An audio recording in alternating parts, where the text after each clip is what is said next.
एक गांव में रमेश नाम का व्यक्ति रहता था। वो मटके बनाने का व्यापार करता था।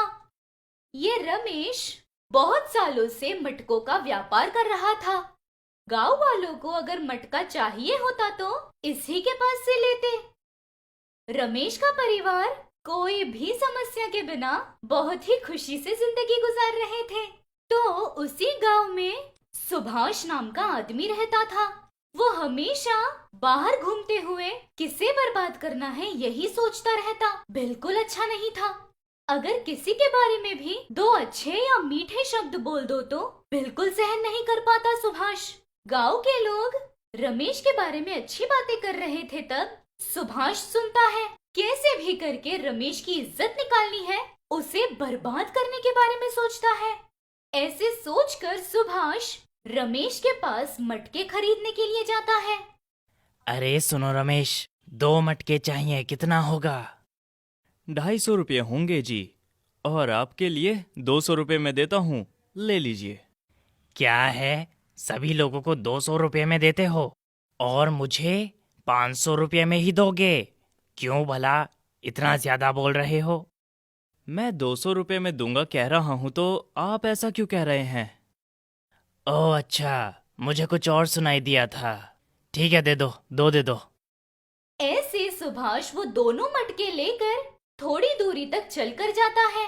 उसके बाद जानबूझकर दोनों मटकों को नीचे गिराकर फिर से मटकों के टुकड़ों को लेकर रमेश के पास आता है। क्या है रमेश, ये टूटे हुए दे रहे हो? तुम अच्छी मट्टी का प्रयोग तो कर रहे हो ना, या फिर लोग सभी तेरे पास आ रहे हैं इसलिए, या कोई और रास्ता नहीं बचा है इसलिए मिलावटी काम कर रहे हो? ऐसे पूछता है सुभाष। तब रमेश सुभाष से ऐसे कहता है। क्या बोल रहे हो सुभाष? तुम कैसे हो ये सबको पता है। तुम्हारे कहने पर भी कोई नहीं मानेगा। मुझ पर तुम्हारी नजरें पड़ गईं। ऐसे गुस्से से कहता है रमेश। तुरंत सुभाष सर झुकाकर चला जाता है। सुभाष बाहर आकर अपने मन में इस तरीके से सोचता है। उसे कुछ करने का सोचा तो मुझे क्या हुआ है, अब मैं क्या करूं? ऐसे सोचकर ऐसे कहता है। एक काम करता हूँ, इस गांव में मेरी बातों को जैसे ये लोग मान नहीं देते उतना ही उस शिवा की बातों को मानते हैं। उसे पैसे देकर या डरा कर इज्जत निकालने के लिए कुछ ना कुछ करना होगा।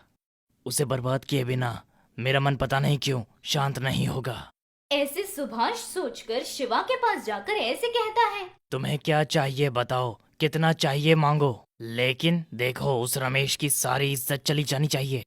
उसका ऐसे उड़ना मुझे बिल्कुल पसंद नहीं। क्या बोल रहे हो तुम सुभाष? रमेश अच्छे से काम करके मेहनत से जीने वाला है। तुम्हारी नजरें उसके ऊपर पड़ गईं। तुम नहीं बदलोगे।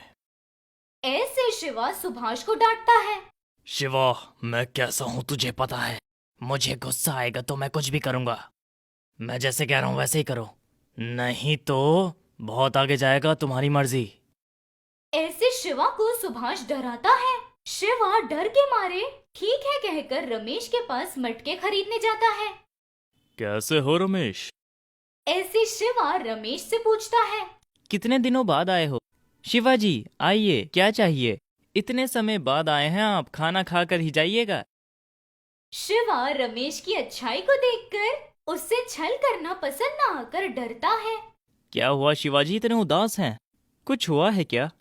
ऐसा कुछ नहीं है रमेश, 2 मटके दे दो। ठीक है जी, ये लीजिए, ले लीजिए। कितना हुआ रमेश? अरे पैसे नहीं चाहिए जी। अरे ऐसे कैसे, मेहनत की कमाई है तुम्हारी।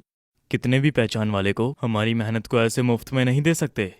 ऐसे शिवा पैसे देकर थोड़ी दूरी पर चलता है। शिवा भी जानबूझकर नीचे गिराकर ऐसे कहता है।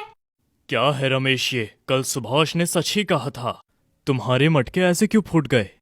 शिवा के ऐसे कहते ही सारे गांव भर में ये बात फैल जाती है। सभी लोग मानकर रमेश के पास मटका न खरीदने का फैसला करते हैं। शाम को रमेश और रमेश की पत्नी दोनों बैठे थे।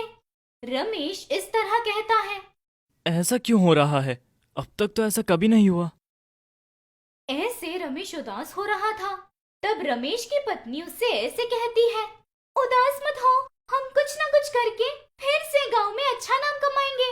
मेहनत करना हमारे लिए नया ऐसे उसकी पत्नी कहती है। रमेश की माँ ऐसे कहती है। अरे रमेश, घबरा मत रे, हमें कोई ना कोई रास्ता मिलेगा। ऐसे बोलकर माँ मंदिर की तरफ निकल जाती है। मंदिर के पास उसे वहीं पर एक स्वामी जी पेड़ के नीचे बैठे नजर आते हैं। वो तुरंत स्वामी जी के पास जाकर ऐसे कहती है। स्वामी जी, हमारी तकलीफ दूर करने का कोई रास्ता दीजिए। ऐसे सारी बातें बताकर स्वामी जी से पूछती है। उस पर वो स्वामी जी ऐसे कहते हैं। परेशान मत हो बेटा, मैं कल ही तुम्हारे घर पर आऊंगा, तुम्हारी सारी तकलीफें दूर हो जाए ऐसा कुछ करूंगा। ऐसे स्वामी जी कहते हैं। वो सुनकर रमेश की माँ खुशी के मारे घर जाकर सारी बातें अपने बेटे रमेश से कहती है। शिवा उदासी से सुभाष के पास जाता है। उससे ऐसे कहता है। क्यों सुभाष, रमेश को छोड़ सकते हो ना, वो मेहनत से जीने वाला है, बिल्कुल दाग नहीं था। तुम्हारी वजह से आज उसका कितना नाम खराब हुआ। उसकी जिंदगी पर क्यों ऐसा दाग लगा दिया? किसी की ऊंचाई सहन नहीं कर पाते, रमेश अकेले को तो छोड़ सकते हो ना। नहीं शिवा, मैं नहीं झुकूंगा। हर किसी को कुछ ना कुछ होता है।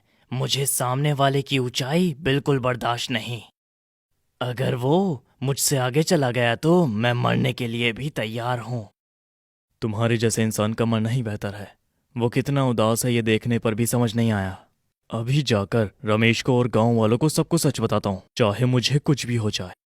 शिवा सुभाष से ऐसे कहते ही सुभाष शिवा को एक जगह छुपा देता है। उसी दिन रात को सुभाष रमेश के घर जाकर सारे वस्तु तोड़ देता है। उसे रमेश और उसकी पत्नी दोनों देखते हैं। वो बात वे लोग गांव में किसी से भी कह ले नहीं मानेंगे, इसलिए बोले बिना ही चुपचाप बैठे रहते हैं दोनों। उतने में सुबह होती है। क्या है रमेश, उदास बैठे हो? ऐसे स्वामी जी रमेश को पूछते हैं। कुछ नहीं स्वामी जी, सुभाष के बारे में तो पता ही है ना। वो गांव में मेरी सारी इज्जत निकाल कर रात में आकर मेरी सारी वस्तुओं को खराब कर दिया। ये बात अगर गांव वालों से कहूं तो कोई विश्वास नहीं करेगा। उदास मत हो रमेश, अच्छे लोगों के साथ हमेशा ही अच्छा होता है। वैसे उसने कुछ बचाया भी है क्या? ऐसे स्वामी जी पूछते हैं। रमेश अपने मटके को बनाने के लिए उपयोग पड़ने वाले चक्र पर एक लकड़ी रहती है वो दिखाता है। ठीक है रमेश, तुम बिल्कुल भी उदास मत हो। तुम लोग अंदर जाकर एकदम आराम से रहो। ठीक 10 मिनट के बाद बाहर आकर देख लेना। स्वामी के ऐसे कहते ही रमेश ठीक है कहकर पत्नी को लेकर अंदर जाता है। 10 मिनट के बाद दोनों बाहर आकर देखते हैं।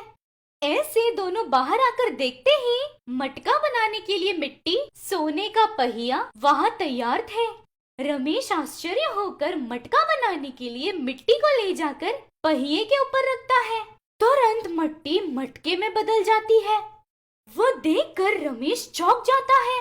खुशी से उस मटके को अपनी पत्नी के हाथ में दे रहा था तब वो गिर जाता है, लेकिन वो मटका नहीं टूटता। वे दोनों बहुत खुशी से मटके को तैयार कर रहे थे। ऐसे बनाकर गांव के लोगों से ऐसे कहते हैं। गांव के लोग सुनिए, हम आप ही के सामने इस मटके को नीचे गिराएंगे। वो अभी ही नहीं, जब कभी भी टूट जाए उसे लेकर दूसरे मटके को हम मुफ्त में देंगे। ऐसे रमेश सभी से कहता है। तब से रमेश फिर से मेहनत से काम करता है। दूसरे गांव के सभी लोग रमेश के पास ही आते हैं। शिवा वहां से भागकर रमेश के पास आकर उससे माफी मांगता है। सारी बात जानकर गांव के सभी लोग सुभाष को भगा देते हैं। रमेश मटकों को ही नहीं, बच्चों के खेलने के लिए कई खिलौने और बहुत कुछ बनाता है। सारी वस्तुओं को सभी लोगों को बहुत कम दाम में बेचकर गांव वालों के सामने अच्छा नाम कमाकर ऊंची उड़ान भरता है रमेश।